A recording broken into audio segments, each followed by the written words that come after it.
It is an honor and a privilege to interview our guest. Actually, our first celebrity guest here on MotoBS, and I'm super excited. At the incredible young age of 9 years old, this professional motorcycle racer became the youngest American to race full-size motorcycles. She became the first female to podium in Moto America Super Sport class and the only female to podium in 3 Moto America classes. She has won 47 regional championships and has won over 410 races.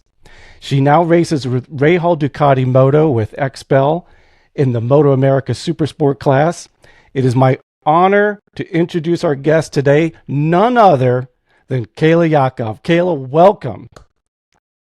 Hi, yeah, thank you for having me on. I know we've been trying to get this podcast in, and I'm so happy to be a part of it. Well, thanks for taking the time to chat with us today. I've got a whole bunch of questions. You know, when I started to sit down and write some questions out, I'm like, oh my gosh, this is gonna be like a 4-hour podcast. I can't do that to her. So I tried to pick some of the easy ones. A real quick backstory of how this came about. I was actually doing a track day at Jennings last October, and Borg, the owner there, mentioned to us, because I did a novice day school with him, and he said, in the fall, keep your eye out for the professionals who come down and test, right? And he said it's a real treat to watch them here at Jennings. And so the next track day that I did, I asked my paddock neighbor, I said, hey, are there any pros here this weekend? And he said, Kayla's here. I said, okay. And so we walked over to the fence, and there was a yellow blur. It was a streak that was just screaming around the track, noticeably faster than every other bike. And the advanced group was out, of course. And he said, that's Kayla. And it was just amazing. He says, oh, by the way, she's 17 years old. And from that day on, I said, you know what? I've got to go give her a MotoBS sticker. You probably don't remember, but I broke up a conversation you were having. I felt horrible. And I gave you a MotoBS sticker, and I got a selfie with you. And now I have been evangelizing Team Kayla. So I've got my mom and my sister and my wife, and we're all just like, go, Kayla, go. Oh, thank you. So it's a real pleasure to have you here. And we've been talking about you. We've been encouraging our watchers and our listeners. We're not a racing channel per se. We're more of a street motorcycle channel. But we've been telling everybody, make sure you tune in and you watch. So with that, enough of me yapping. Let's get on to the person who we came here to listen to. Kayla, real strong finish at Barber, your first race of this year. So you did a Saturday race and you had a Sunday race. You finished both races ahead of your qualifying position. And Sunday you did it. You brought it home clean in torrential downpour. What's your thoughts coming out of Barber? Yeah, I had knee surgery in the off season. I was repairing an old injury. I've been riding actually with a torn ACL for 2 years now. So wow. Finally got that fixed, and just been basically on the road to recovery this off season. I think the time that you saw me there was one of my first times back on a bike. So, just kind of working up to speed. And last year was my first full season in the class, and you can't really have a lot of expectations. I think if you walk into it with too many, then you're probably going to get disappointed. And I kind of felt like that at times. Like I would set I wouldn't say a goal for myself, but I would set maybe the bar too high too early. And, that bike's a big learning curve, the Ducati. It's awesome. It's a great bike, but definitely a lot different than anything I had ever ridden up to that point. Okay. So, but coming into this year, I was pretty confident, having a year under my belt, and I've just been getting stronger. Honestly, this off season, I've been taking everything super seriously.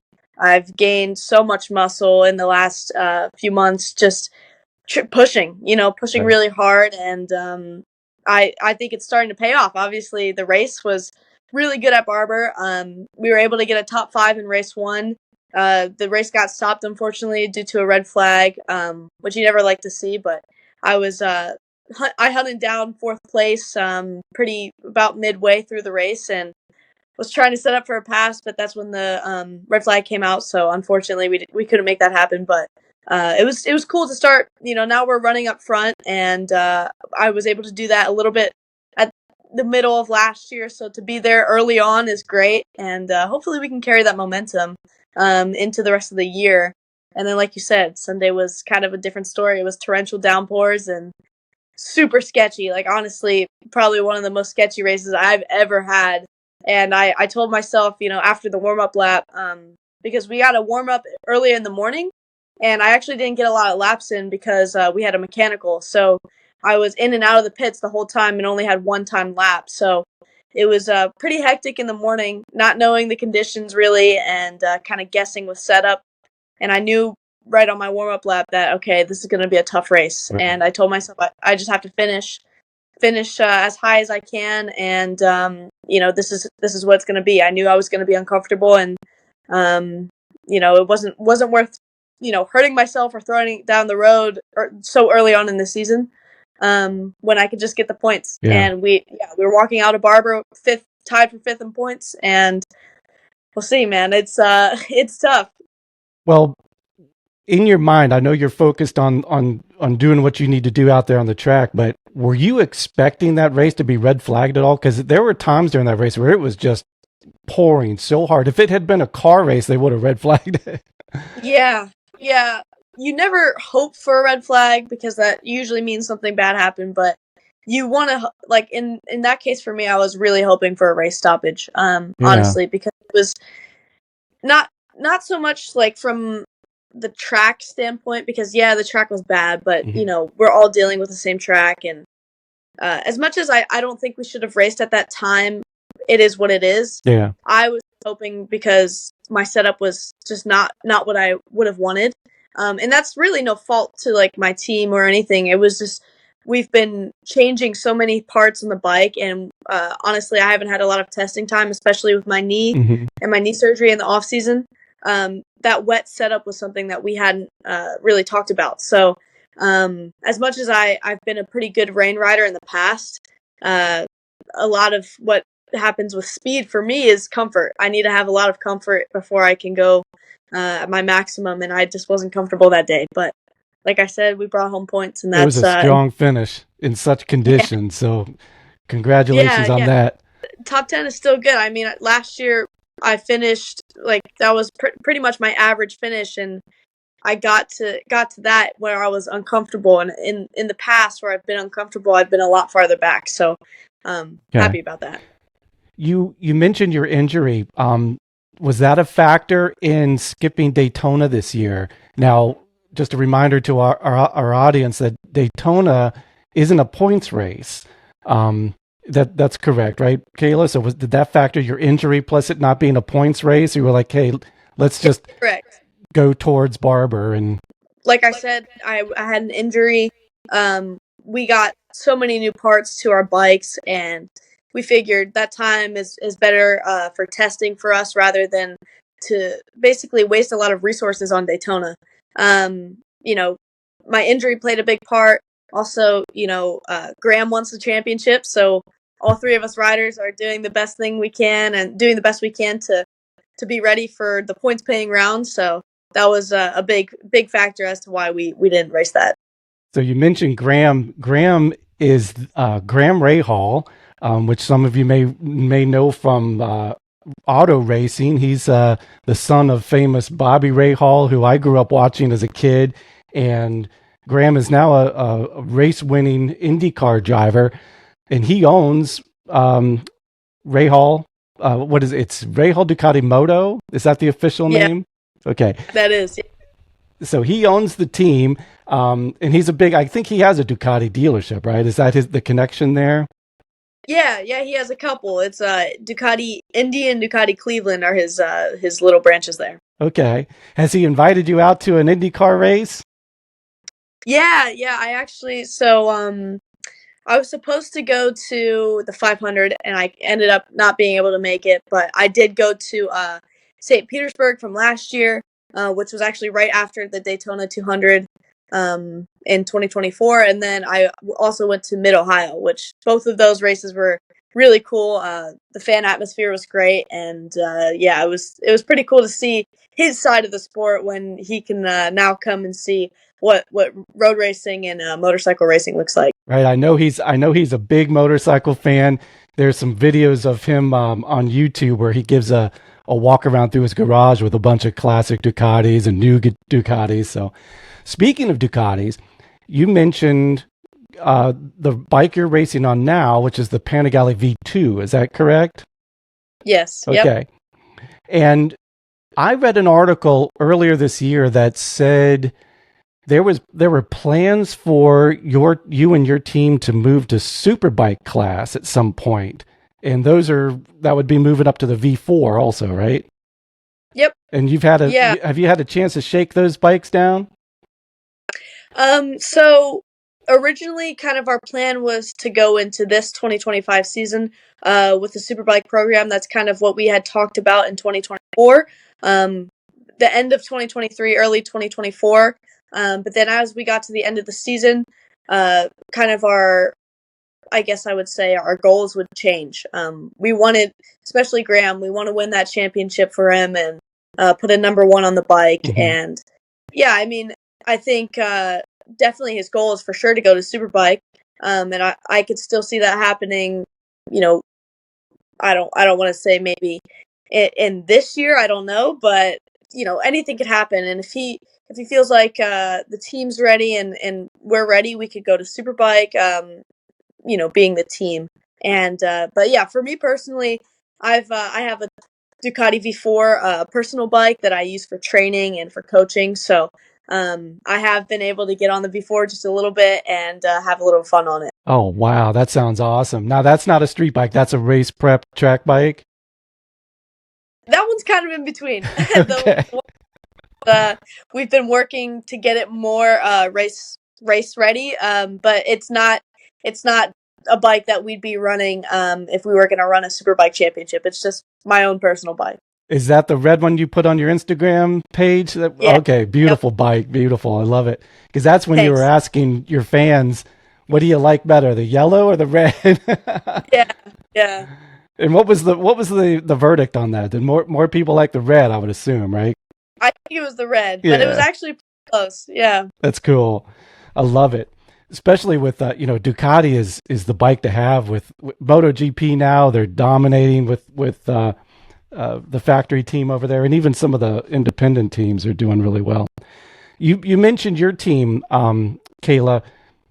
Your teammates are PJ Jacobson and Corey Alexander.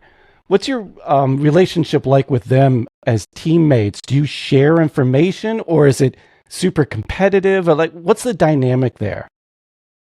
Oh, it's an amazing dynamic. I mean, I'm really, really fortunate. Both of my teammates are really, really fast, which is great. It pushes me because I think a lot of times when you look at teammates, you look at MotoGP, right? You're always comparing Marc Marquez to Pecco Bagnaia. So it's the same kind of thing. And, obviously, yeah, it's competitive, but, we all want the best for each other. And, we all help each other. All the data is open.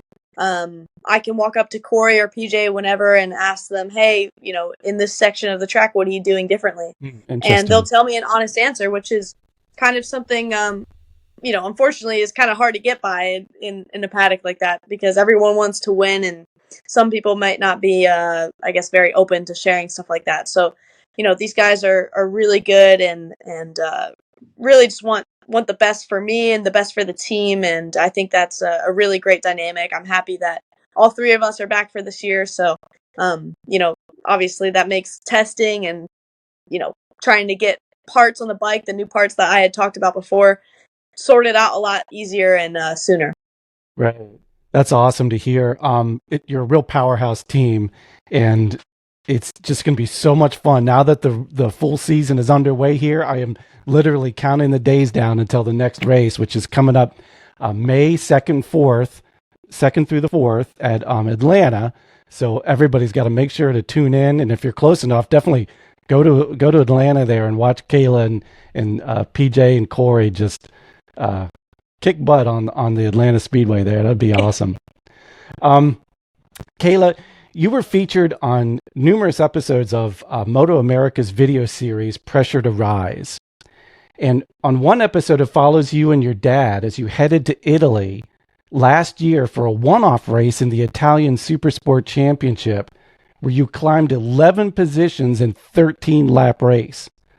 You mentioned you at the end of that episode that you were looking forward to coming back and maybe doing some more European racing.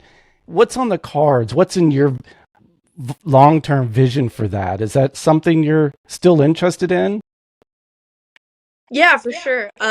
For me, I always like to go to Europe at least once a year. I feel like it's super important for me to just keep refreshing my brain, getting used to um, whether it's a new track, new team, trying to adapt, and it's a whole different, I guess, style of racing over there. It's just it's different. It's kind of like, if you've lived in the US your whole life and then you go to a different country, you're going to have a culture shock, and it's the same kind of thing for racing. It's Right. very different over there, and the way that they run things is very different. So just being able to go over there, not only from like an exposure standpoint, but just the racing. The racing's great. Yeah. And yeah, I try to go over there at least once a year to just keep refreshing myself. But yeah, long term, I'd love to race over there. That's my goal, is to race a World Superbike, and try to do well there. If that can lead to different options. If I end up doing well, I could maybe do something like Ben Spies and go to MotoGP. But really, my goal, and I think a very realistic goal, is to go to the World Superbike paddock and hopefully one day race in World Superbike. That would be fantastic. Yeah. Couple of things I want to mention about that Pressure to Rise episode, and I encourage all the watchers and listeners here on MotoBS to go out and watch it. It's super cool. But we get to see a human side of the racers too, and it was fun to watch you jamming out on the start grid to some music, to kind of just clear your head and focus a little bit before the green flag. Is that a standard tradition for you? It's a tradition for my dad, I will say that. Okay.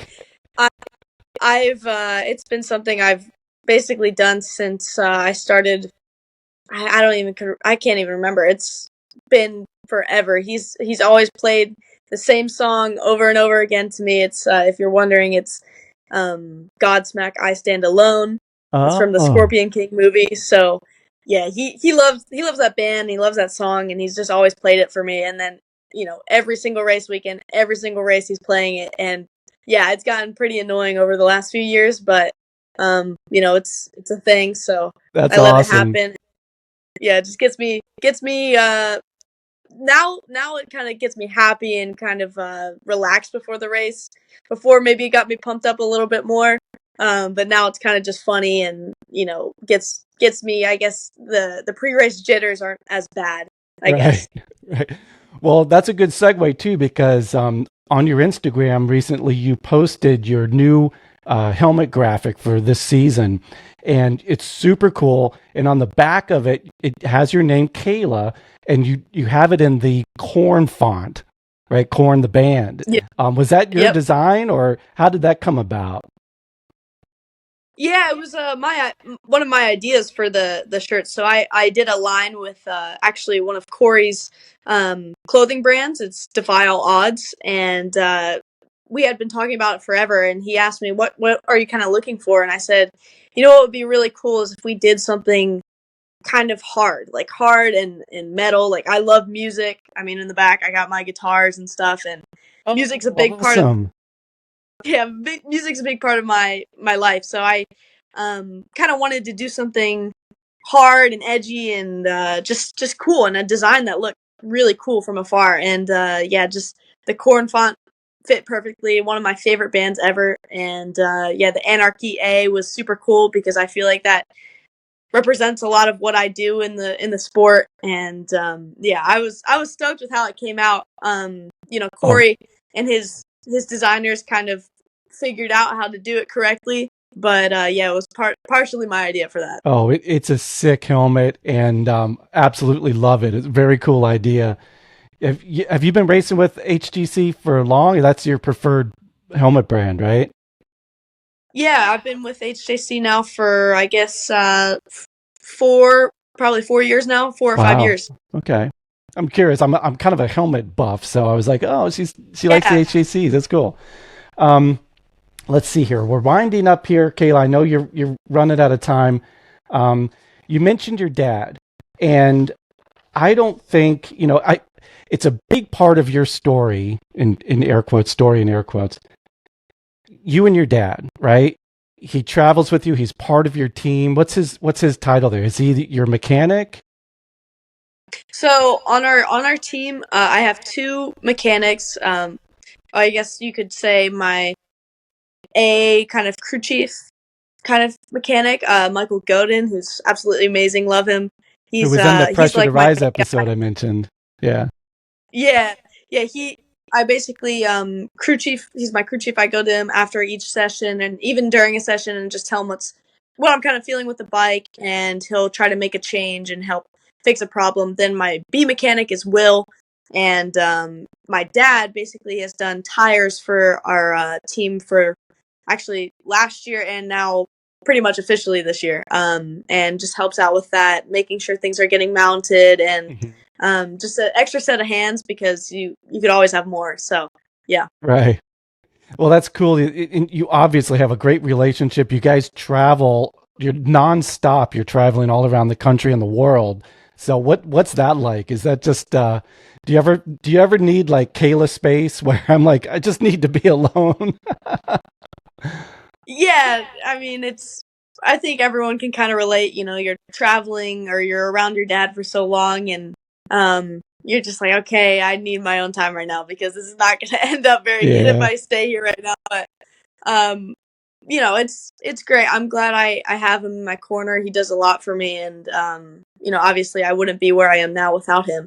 um I owe a lot of my success to him, and obviously, yeah, it's been hard at times because yeah, you're traveling with him 24/7 and we're away from home, and it's a lot of stress and pressure, especially when you know there's a lot of people involved and he's spending a lot of time away from his job to help me. And yeah, I think it's difficult at times, but at the end of the day, it's what we love doing together, and Passion. even if we're spending 12 hours in a car together and maybe not talking the whole time, it's comfortable, and that's what I've been Right. used to for the It's a last comfortable silence. 12. Yeah, Yeah. exactly. That's fantastic. And I also, my thoughts go back to the end of that Pressure to Rise episode when you were in Italy, and there was just a really great um, emotional, um, just this overwhelming emotion that you had at the end of that episode, where you could see that what had gone into it, because you mentioned everybody, all the people that are there to make it happen and get this all put together. So it's really great to see the human side of that too. That's why if you're familiar with like Drive to Survive from the Formula One side, where we get to see the racers and that they're not just you know faceless beings behind a helmet, right? So it was really cool. Yeah, Um, yeah. Especially when you're in Europe, and it's like the only reason I'm here is because of all the people around me, and obviously, yeah, I've been working hard, and I wouldn't be here if I wasn't working hard. But it was, yeah, a really cool moment, and I'm glad they put it in. There were a couple times during the season where maybe I got I guess mad or upset, and I wish they would have put that in because I think that's a good part of you know not sure, only just seeing it, but I guess a dramatic part of a series. But right, no, I think they did a good job of kind of showing how much it means, because I think there's not a lot of people that everyone's like, it means so much to me, but Mhm. it means the world to me, and this is my life, and I will do anything, and I keep doing everything to achieve my goals. Right. That's awesome. That's so cool. I'm dying to know though. This is a really stupid question. I apologize in advance. But when you guys are traveling, because I know when I travel, it's fast food drive-throughs all the time. So how do you keep from the temptation of hamburgers? Because I You know you're you training should talk. hard to keep in shape. Yeah, my dad wants to get fast food all the time, and yeah, it's bad because yeah, you're on the road and you're on a rush like most of the time. But I try to carry with me a bunch of really healthy meals. I either meal prep or have some pretty good microwave meal brands that I like. And then if we go out to eat, like Panera Bread is really good for me. You can get something that Healthier. isn't horrible for you. Yeah, it's Right. not horrible. Or we go to Waffle House and I'll just get eggs and bacon and steak and stuff like that. Steak and There eggs, you bacon, go. basically. So it's picking and choosing. And if we happen to go to fast food and there's nothing else, I always get like grilled chicken or something and get it plain. So at No least some fries. smarter decisions. Yeah. Unfortunate. Yeah, Yeah. unfortunate sometimes. There's a lot of temptation. Maybe after the race weekend, like a Monday, I don't care. I'll probably just eat whatever I want, but no, most of the time I try to keep super healthy and not stray away from it too much. Right. Do you take your bicycle with you so that you can like do laps on the track and stuff? Yeah, I try my best. Like on Moto America weekends, it kind of depends on the track. Like some tracks you're not allowed to have bicycles, so I try to see which ones do, and if they do, I'll bring it and ride it on a Thursday before the race. The weekend starts. Um, this past year with like training in the off season, a lot of my training has been on the actual trainer that I have, which has definitely elevated my not only my cycling but my just overall fitness. So I've been doing that a lot more. I want to. I've been getting outside just a little bit more now that it's finally getting warm here Right. in Pennsylvania. But yeah, I'll probably bring it to Atlanta next or 2 weeks from now and Cool. spin some laps. I have to ask, Kayla, do you have a favorite track? A track where you go to and you're like, I'm home. This is where I want to. This is where I like to be. Or do they all just have that kind of good and bad to them? I would say for sure, like Barber is like a track that I love to go to every year, even if I have a bad weekend there. I still love the track, and that's yeah, definitely my favorite track in the U.S. I love going to the Ridge. It's another one that I do really well at, but it's Mhm. not really the fact that I do well there. It's just I love the layout. I love the Pacific Northwest. I like being there. So I think that's a big part of it. Like when I'm in an environment that I really like, and I feel calm throughout the weekend, I tend to do pretty well. So those are two tracks for me that I feel like I'm able to kind of get into my zone a little bit easier. Right. That's awesome. Very cool.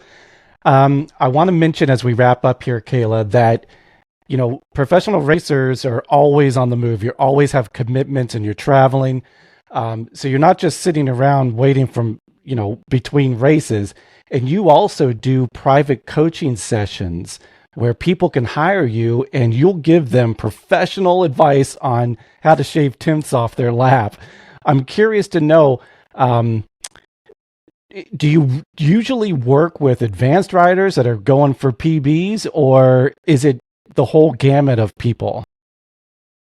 It's pretty open, honestly. I've met a lot of people at various skill levels, and normally it's people that I've done track days before, but it's not all advanced guys. I've definitely done a lot of intermediate guys as well, and I whenever I'm at the track, I try to help people out anyways, and I figured, why not start a school and start coaching with that, and I think it's played a big part in just like being able to, I guess, give back in a way to the community. I think what I can offer is definitely for riders to be safer, be more consistent on the track, and try to drop times as well. Obviously everyone wants to go fast, but you teach techniques that definitely a lot of people don't even know they're doing and or how to do it. So that keeps people safe and it transfers to so many things.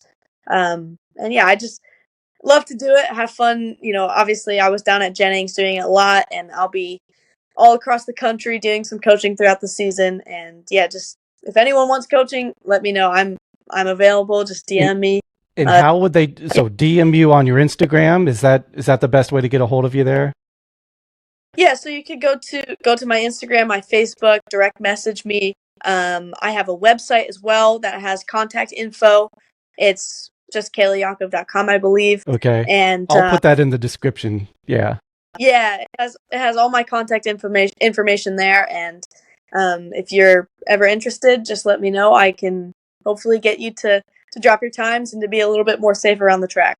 Oh, well, I wish I would have known before my last track day session where I low-sided in turn 8 in Jennings, and yeah, that ended my career. It was a career-ending low-side in turn 8. I was like, I wish I would have hired Kayla. Nah, it's a tricky one too. A lot of people have said they've crashed through there, so yeah, unfortunately, for sure. Well, Kayla Yaakov, thank you so much for taking the time. I know it was kind of a back and forth as it always kind of is to get these things coordinated, but you're a fantastic racer, and you seem like you're a fantastic person too. I'm sure you are. And best of luck to you. And we'll be watching. And again, you've got, I'm out there spreading the word one person at a time. I appreciate it. Thank you so much for having me. It's fun to chat with you, and maybe we could do another one in the future. Great. Thank you so much, Kayla. Have a great evening. Yep. Bye. Bye-bye.